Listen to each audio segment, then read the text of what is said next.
आप देख रहे हैं न्यूज इनसाइडर के साथ प्रोग्राम स्पेशल रिपोर्ट, जिसमें दिन भर की अहम खबरें पहुंचाएंगे आप तक। नीट पेपर लीक पर दिल्ली में बड़ा हंगामा। संसद चलो मार्च के दौरान लाठीचार्ज, आंसू गैस का इस्तेमाल, कई जगहों पर इंटरनेट सर्विसेज बंद, कई एहतजाज करने वाले हिरासत में, सोशल मीडिया पर वीडियोज वायरल।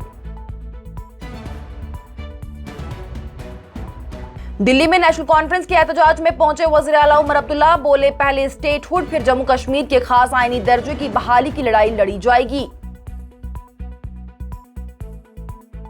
नीट एहतजाज के दरमियान अखिलेश यादव का बड़ा इल्जाम, कहा हमारे एमपीज को पुलिस स्टेशन में रखा गया और बाहर स्टूडेंट्स को पीटा जा रहा है। पाकिस्तान पर अंदरूनी सिक्योरिटी क्राइसिस गहरा गई, दहशतगर्दी, तालिबान के साथ तनाव और पीओके के एहतजाज बने बड़ी चुनौती। पार्लियामेंट में कांग्रेस सदर मल्लिकार्जुन खड़गे का हुकूमत पर तेज हमला, कहा स्टूडेंट्स की आवाज लाठियों से दबाई जा रही है, ये बच्चों और उनके मुस्तकबिल का मसला है। नेशनल कॉन्फ्रेंस के दिल्ली एहतजाज पर पीडीपी रहनुमा इल्तिजा मुफ्ती की सख्त तनकीद, एहतजाज को बताया कमजोर शो, कहा आर्टिकल 370 का कोई जिक्र नहीं किया गया, ये सब सिर्फ बीजेपी के फैसलों को नॉर्मलाइज करने की कोशिश है। और अलीगढ़ मुस्लिम यूनिवर्सिटी में मोहम्मद अली जौहर यूनिवर्सिटी के हक में तलबा का एहतजाज, प्रेसिडेंट मुर्मू से मुदाखलत की अपील। इस प्रोग्राम को आप तक पहुंचाने में हमारे साथ ताउन किया है ग्लोबल इनोवेशंस कंसल्टेंसी ने, जो कि तालीम के लिए वादी का भरोसेमंद ब्रांड है। स्टार हॉस्पिटल सनत नगर श्रीनगर ने, जहां दुनिया के बेहतरीन डॉक्टर्स हर मर्ज का शिफा बख्श इलाज करते हैं। दिल्ली में पार्लियामेंट के मॉनसून सेशन के पहले ही दिन नीट यूजी 2026 पेपर लीक के खिलाफ कॉकरोच जनता पार्टी यानी सीजेपी के संसद चलो मार्च ने सियासी माहौल को गरमा दिया। हजारों की तादाद में एहतजाज करने वाले जंतर मंतर पर जमा हुए और एजुकेशन मिनिस्टर धर्मेंद्र प्रधान के इस्तीफे, इम्तिहानी निजाम में इसलाह और पेपर लीक मामले में जिम्मेदारों के खिलाफ सख्त कार्रवाई का मुतालबा किया। पुलिस ने पार्लियामेंट के गिर्द सख्त सिक्योरिटी लगाते हुए कई इलाकों में बैरिकेडिंग की, आंसू गैस के गोले छोड़े और लाठीचार्ज भी किया। इस दौरान कई एहतजाज करने वालों को हिरासत में लिया गया। पुलिस ने सीजेपी के फाउंडर अभिजीत दिप्के को भी हिरासत में ले लिया, जबकि पार्टी के स्पोक्स पर्सन ने इस कार्रवाई की मजम्मत की है। दूसरी जानिब भी union home minister Amit Shah ने एजुकेशन मिनिस्टर धर्मेंद्र प्रधान से पार्लियामेंट कम्प्लेक्स में मुलाकात की, लेकिन इस मुलाकात की तफसील सामने नहीं आई।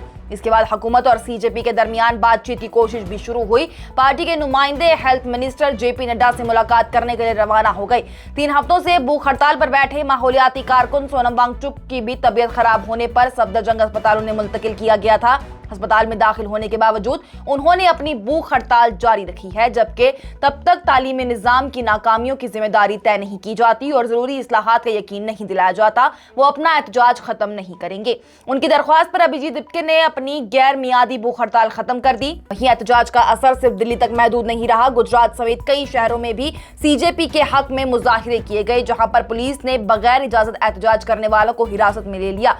दिल्ली मेट्रो के कई स्टेशन के गेट्स बंद कर दिए गए, जिससे कि मुसाफिरों को सख्त परेशानी का सामना करना पड़ा। पुलिस का यह कहना है कि सिक्योरिटी और अमन अमान बरकरार रखने के लिए ये इकदाम जरूरी थे, जबकि एहतजाज करने वालों के इल्जामात को पुलिस ने रद्द कर दिया है और कहा है कि पुरअमन आवाज को दबाया नहीं जा रहा और कोई लाठीचार्ज नहीं हुआ।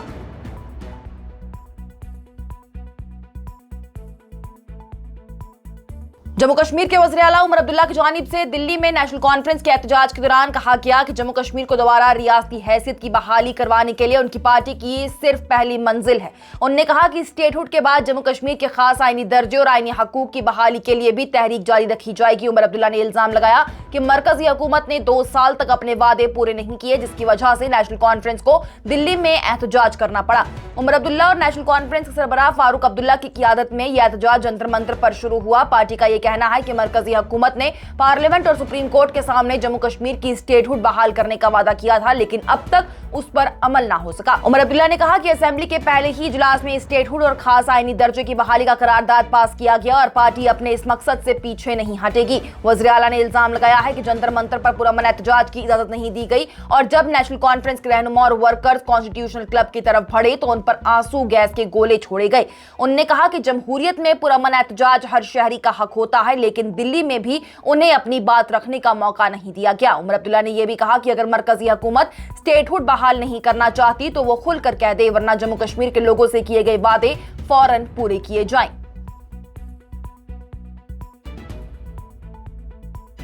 समाजवादी पार्टी के मेंबर पार्लियामेंट अखिलेश यादव ने हुकूमत पर तनकीद करते हुए कहा कि उनके एमपीज को पुलिस स्टेशन में रोका गया, जबकि एहतजाज करने वाले बाहर स्टूडेंट्स पर लाठीचार्ज किया गया। उन्होंने कहा कि अगर नीट इम्तिहान में बाकायदगियां हुई हैं तो उसकी जिम्मेदारी किस पर है। अखिलेश यादव ने कहा कि हुकूमत दुनिया में हिंदुस्तान को विश्व गुरु बनाने की बात करती है, लेकिन अपने ही निजाम की खामियां दूर नहीं कर पा रही। मजीद कहा गया कि अगर नौजवानों को रोजगार मिलता तो शायद उन्हें सड़कों पर एहतजाज के लिए ना उतरना पड़ता।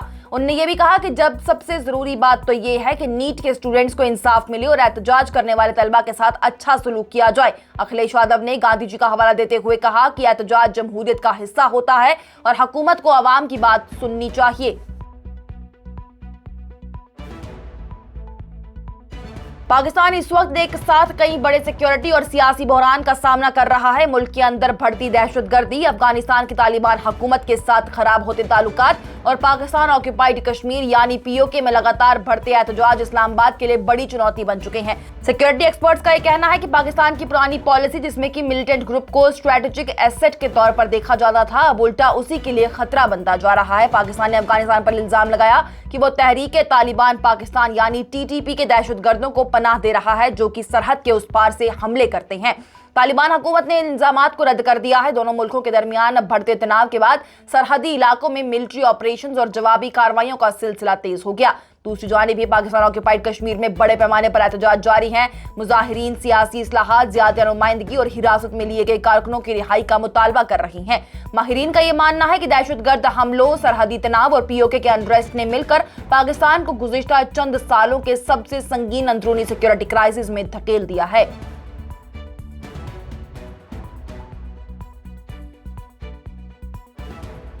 पार्लियामेंट के मॉनसून सेशन के दौरान ही कांग्रेस के सदर मल्लिकार्जुन खड़गे ने नीट पेपर लीक के मामले पर हुकूमत को सख्त निशाना बनाया। उन्होंने दिल्ली में एहतजाज करने वाले तलबा पर पुलिस की कार्रवाई की मजम्मत करते हुए कहा कि ये लाखों स्टूडेंट्स के मुस्तकबिल का मसला है। खड़गे ने इल्जाम लगाया कि जंतर मंतर पर जमा स्टूडेंट्स की आवाज सुनने के बजाय हुकूमत उन पर लाठीचार्ज करके उनकी आवाज दबाने की कोशिश कर रही है। खड़गे के बयान के दरमियान पार्लियामेंट में हंगामा देखने को मिला, जबकि बाहर पार्लियामेंट की तरफ बढ़ने की कोशिश करने वाले एहतजाजियों को पुलिस ने रोक दिया।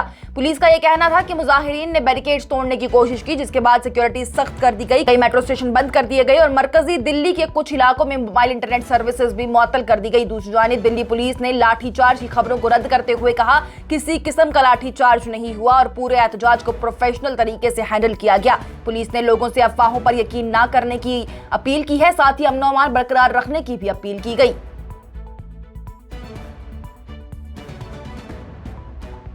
पीडीपी रहनुमा इल्तिजा मुफ्ती की जानिब से दिल्ली में नेशनल कॉन्फ्रेंस के स्टेटहुड एहतजाज को तनकीद का निशाना बनाते हुए इसे एक कमजोर और सिर्फ दिखावा करार दिया। उन्होंने कहा कि अगर वाकई जम्मू कश्मीर के हकूक की बात करनी थी तो जंतर मंतर में ऐसा जोरदार एहतजाज होना चाहिए था, जहां आर्टिकल 370 की बहाली के हक में आवाज बुलंद उठती। इल्तिजा मुफ्ती ने कहा कि अफसोस की बात तो यह है कि जम्मू कश्मीर की मुंतखब हुकूमत आर्टिकल 370 के खात्मे को आम बनाना चाहती है और आम बात बनाकर पेश कर रही है। उन्होंने ये भी कहा कि यह फैसला गैर कानूनी था और इससे जम्मू कश्मीर के इख्तियारात कमजोर हुए। पीडीपी ने नेशनल कॉन्फ्रेंस दिल्ली एहतजाज में हिस्सा नहीं लिया। पार्टी का यह कहना है कि अगर एहतजाज के एजेंडे में आर्टिकल 370 की बहाली, सियासी कैदियों की रिहाई और जमात इस्लामी पर लगी पाबंदी हटाने के मुतालबे शामिल किए जाते, तभी वो इस एहतजाज का हिस्सा बनते।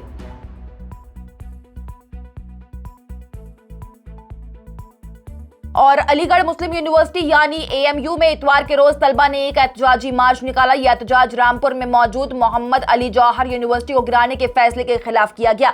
ये यूनिवर्सिटी समाजवादी पार्टी के रहनुमा आजम खान ने कायम की थी। तलबा ने प्रेसिडेंट द्रौपदी मुर्मू के नाम एक मेमोरेंडम यूनिवर्सिटी के एक ऑफिसर को दिया और दरख्वास्त की है कि इस मामले में मुदाखलत की जाए। रामपुर डेवलपमेंट अथॉरिटी ने यूनिवर्सिटी की 40 में से 38 इमारतों को गिराने का हुक्म दिया। अथॉरिटीज का यह कहना है कि ये इमारतें बगैर मंजूरी के बनाई गई हैं, जबकि यूनिवर्सिटी का यह कहना है कि जब ये इमारतें तामीर की गई थी उस वक्त ये इलाका डेवलपमेंट अथॉरिटी के इख्तियार में नहीं था। तलबा का यह कहना है कि यह कार्रवाई खासतौर पर गरीब और पिछड़े तबकों के स्टूडेंट्स के तालीमी हकूक पर हमला है। इसके साथ ही एहतजाज करने वाले तलबा ने सोनम वांगचुक से भी यकजहती का इजहार किया, जो कि नीट में बाकायदगियों के खिलाफ पिछले कई दिनों से भूख हड़ताल पर बैठे हुए हैं। आज की स्पेशल रिपोर्ट में इतना ही। दीजिए इजाजत। लेटेस्ट अपडेट्स के लिए देखते रहिए न्यूज़ इंसाइडर 24/7।